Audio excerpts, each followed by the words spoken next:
So today I'm going to talk about past life regression, and is it a valid therapy technique?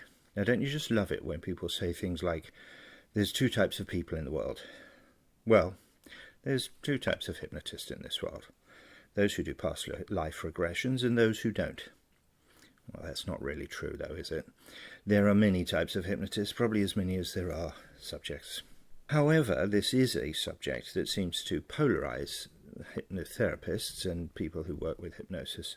And the division really comes down to where our own belief system lies. Some people dismiss it out of hand as too unscientific, too mystical. Others adopt a sort of a blind faith approach and won't have words said against the idea. Personally, I have a very concrete view of these things. I can categorically say with complete certainty that I have no idea whether there's such a thing as past lives. What I can say, though, is that when working with past life hypnosis, I've seen extraordinary results. While some would say it's unscientific, I'd say that while it can seem that way, there's certainly a scientific basis for epigenetics and possibly the idea of genetic memory. Young children in Europe have, for instance, identified some symbols, I'm thinking of swastikas, as very negative or even evil. These were children otherwise unexposed to the symbols, so there were no previous connotations associated with them. So what we describe as a past life could possibly be a trauma memory so severe it becomes part of genetic code and so gets passed down. I really don't know, and I'm not a scientist, but I do have an open mind on the matter. Another possible clue to how we think about genetic memory comes from studies of savants, particularly in the fields of math and music. From an early age, these individuals quite literally know things that they've never learned. Where does that knowledge come from? There are even cases of acquired savants, which suggests we all have knowledge that goes untapped.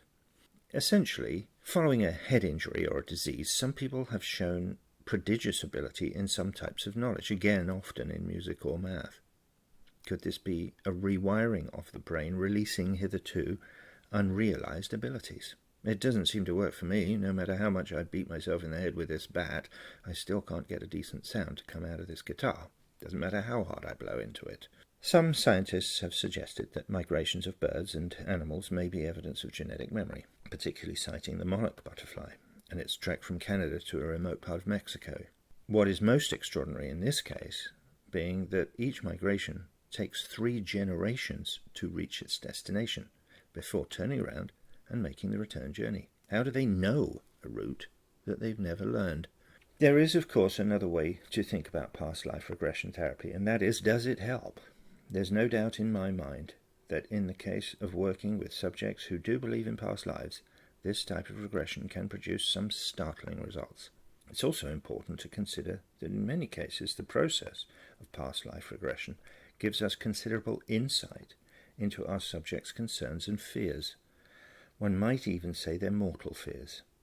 In terms of helping our subject, this is a good place to start when it comes to allaying fears and anxiety. If we really know what we're dealing with, or if we know where that comes from, it's a really great way to start allaying those fears. So as far as past life regression goes, overcoming our own preconceptions and keeping an open mind is probably a good idea. In the video in the link below, you can see how one subject who allowed me to video them experienced a past life regression. It helped her tremendously, and subsequently the issues she struggled with were resolved. She stayed in touch with me for years after the session and credited her recovery entirely to the work which we did together. It may seem unscientific, but I end up thinking of past life therapy a little like cell phones. I don't know either how or why they work, but they evidently do, so I might as well use them. If you're interested in hypnosis and hypnotherapy, join my Patreon. There's a link in the description below. Whether you want to use hypnosis to deal with an issue or as a therapist, you'll find something of interest in there. And if you have any questions, be sure to submit it through my Patreon. This has been Rob in Vancouver. Until next time.